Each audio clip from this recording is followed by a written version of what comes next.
Vidéo où je vais te montrer exactement quoi manger, quand manger et comment t'entraîner pour maximiser tes résultats pendant la période du Ramadan. Si tu ne me connais pas, je me présente. Moi, c'est Nassim, je suis le créateur de la Team Fit Fatima. Ma mission, elle est très claire. Te faire perdre un maximum de poids définitivement tout en conservant nos plats traditionnels et nos traditions. Donc, si ça t'intéresse, pense à t'abonner, pense à liker, ça donne de la force. À la fin de la vidéo, j'ai une surprise pour toi. Bref, aujourd'hui, tu vas énormément apprendre et je vais surtout t'éviter de faire des erreurs qui peuvent être fatales pendant cette période du Ramadan. Donc, on va parler de pas mal de choses, mais je te les ai énoncées juste ici. On va parler des erreurs à éviter, un plan alimentaire optimal, une stratégie d'entraînement et on va parler d'hydratation et de récupération en fin de vidéo. Tous ces points sont super importants si tu veux maximiser tes résultats pendant le Ramadan. Ok, donc on va y aller crescendo directement. On va attaquer avec les erreurs qui bloquent ta perte de poids.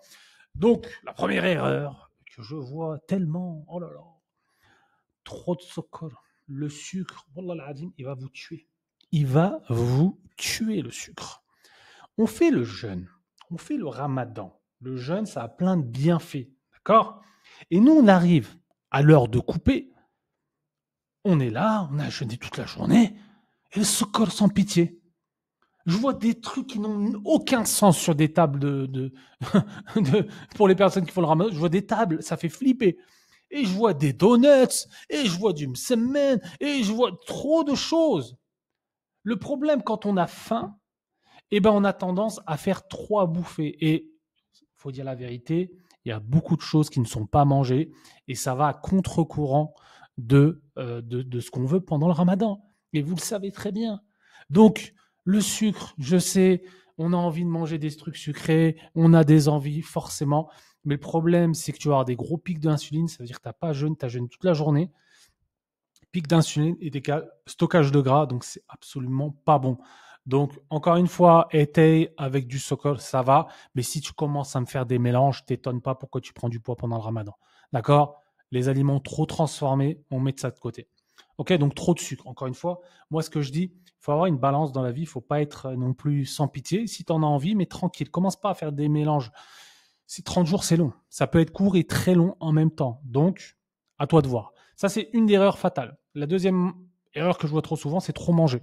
Alors, je vois les gens qui mangent trop avant de couper, d'accord, le matin, et qui vont commencer le jeûne, et les gens, forcément, après couper. On va parler de ceux du matin, là. Je vois se gaver comme pas possible. Déjà, ton système digestif va être dans un état pitoyable. Alors, si en plus tu vas te coucher derrière, je t'en parle même pas. Mais il faut comprendre qu'il y a des aliments, et je vais en parler juste après dans la vidéo. Trop manger, ça va être contre-productif pour que le Ramadan se passe bien dans la journée. Ok? Donc ça, comme je te l'ai dit tout à l'heure, je vais vraiment rentrer dans les détails, mais trop manger, ce n'est pas bon. Te gaver, ce n'est pas bon. Troisième erreur, le manque d'hydratation. Ok, il faut comprendre que beaucoup de personnes confondent la faim et la soif. Donc vraiment, c'est très important de bien t'hydrater. Je sais qu'il y en a qui n'aiment pas boire, tout ça, mais faites en sorte de vous faire des infusions, mettez du citron dans vos bouteilles d'eau et faites en sorte de vraiment vous hydrater avant de commencer le jeûne et même après quand vous avez jeûné, c'est très très important. Ça va vous aider à récupérer beaucoup plus rapidement et ça va surtout vous éviter de faire de la rétention d'eau. D'accord? Là, on énonce vraiment les erreurs et après je vais vous donner un maximum de solutions, ne vous inquiétez pas, et de vous tuer au sport. D'accord? Il faut comprendre que le Ramadan, ça va pas être une période où vous allez vous améliorer en termes de performance, absolument pas. On va essayer de stagner, on va essayer même de pas faire en sorte de pas revenir trop en arrière et de faire. En fait, on va essayer de rester stable pendant cette période. Donc vraiment, les timings aussi d'entraînement, je vois des trucs qui n'ont ni queue ni tête et ça peut tuer vos résultats pour les personnes qui cherchent la performance. Ok? Donc voilà, ça c'est les grosses erreurs que j'ai vues. Maintenant, je vais vous parler des 3 principes de l'alimentation pour perdre du gras. Donc il y a un truc qui est non négociable. Non négociable. Et je parle pour vous les femmes.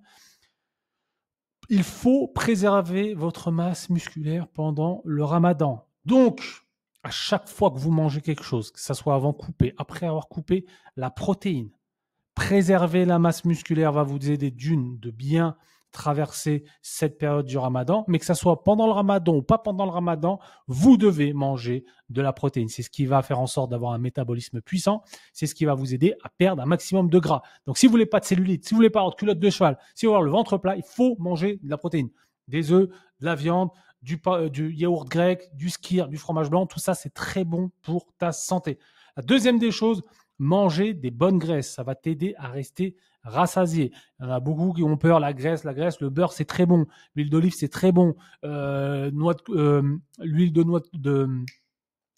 de coco c'est très bon, tout ça c'est excellent pour la santé.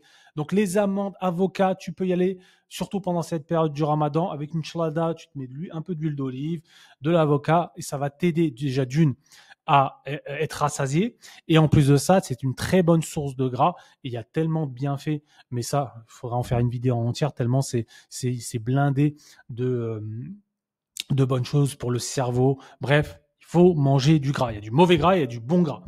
Limiter les sucres rapides, éviter, donc forcément, plus tu vas manger de sucre, plus tu vas te jeter sur la bouffe, surtout le soir. Il y en a qui se couchent à je sais pas quelle heure, à 3-4 heures du matin. Donc le problème du sucre rapide, c'est que ça te donne envie. Déjà d'une, tu as très rapidement faim. Et en plus de ça, le sucre rappelle le sucre, donc évite le chorloto, tout ce qui est transformé. Ça t'évitera de gros problèmes. Donc, et après, les fibres et les légumes, hein, je veux dire, il y a un moment, il faut comprendre que ça va t'aider en termes de satiété, toujours pareil, il y aura les vitamines, les minéraux. Donc ça, c'est des principes de base pour perdre du gras. D'accord? Les légumes, manger une source de protéines, manger du bon gras, et tout ça, ça va t'aider énormément pendant cette période du ramadan. Donc, le plan alimentaire idéal pour le ramadan, je vais te l'expliquer juste là. OK? Donc, tu pourras mettre pause. Je t'invite d'abord à regarder d'un premier trait et après, tu pourras y revenir. OK? Donc, on va commencer avec le suhoor, d'accord? Le repas avant l'aube. Donc, qu'est-ce que tu vas faire? Protéines, comme je t'ai dit tout à l'heure. Donc, ce que tu peux faire djej, OK? Du poulet. Tu peux faire des œufs. Une petite omelette, c'est très bien. Moi, ce que je peux te conseiller, c'est genre 2-3 œufs avec... tu peux te prendre du petit suisse avec un peu d'huile d'olive. Donc les bonnes graisses, donc ce que je viens de dire avec de l'huile d'olive, tout ce qui est fibres, tout ça, le pain complet, les flocons d'avoine, c'est good. Je sais qu'il y en a beaucoup que les flocons d'avoine ils peuvent pas. Donc vraiment, le khobz, franchement, tu te fais 2-3 petits suisses, d'accord. Les petits suisses c'est blindé de protéines avec du pain et avec un filet d'huile d'olive, c'est parfait. Et l'eau, d'accord, ça c'est la base. Si tu as tendance à te déshydrater dans la journée, prends une pincée de sel. Avec ton dernier verre d'eau, tu te mets du sel sur un tout petit peu, hein, soit dans l'eau, soit sur la langue. Tu le bois, ça va te permettre de faire un peu plus de rétention d'eau, ça va te permettre de rester hydraté plus rapidement. Ok, le sokor, on oublie, faut arrêter. Tu vas crever la dalle, ça va te donner. On fait le jeûne, d'accord? On n'est pas là pour se déglinguer la santé. Tout ce qui est transformé, il faut arrêter. D'accord, faut arrêter. Ok, donc le petit déj, protéines. Donc je t'ai donné un petit exemple. Protéines, des œufs, du poulet, yaourt grec, skyr, fromage blanc, petit suisse, bonne graisse, amandes, avocat, huile d'olive, les fibres, flocons d'avoine, pas complet. Si tu te sens le matin, des pommes de terre et l'eau, très important. Et si vraiment tu as du mal à t'hydrater, tu peux mettre un peu de citron, un peu de framboise et le goût va mieux passer. Donc voilà. Donc maintenant on va parler de l'iftar après la rupture du jeûne. Alors qu'est-ce que tu vas manger? Donc, date 2-3 maximum. Alors, je sais que les dates, on adore ça, mais c'est extrêmement calorique et c'est extrêmement sucré. Alors, c'est un très bon aliment, je ne dis pas le contraire, mais c'est 2-3 maximum. OK? On commence par l'eau. Très important de s'hydrater. C'est la base. Vous devez faire en sorte de vous hydrater tout d'abord. La première des choses que vous allez, vers quoi vous dirigez? La protéine. La protéine va vous aider à booster votre métabolisme. Si vous voulez être en bonne santé, si vous voulez bien vieillir, il faut préserver votre masse musculaire. En fait, il n'y a même pas, c'est non négociable ce que je suis en train de vous dire. C'est non négociable. Donc, viande, poisson, légumineuses, lentilles, haricots blancs, haricots rouges, loubia, tout ça, c'est très bon.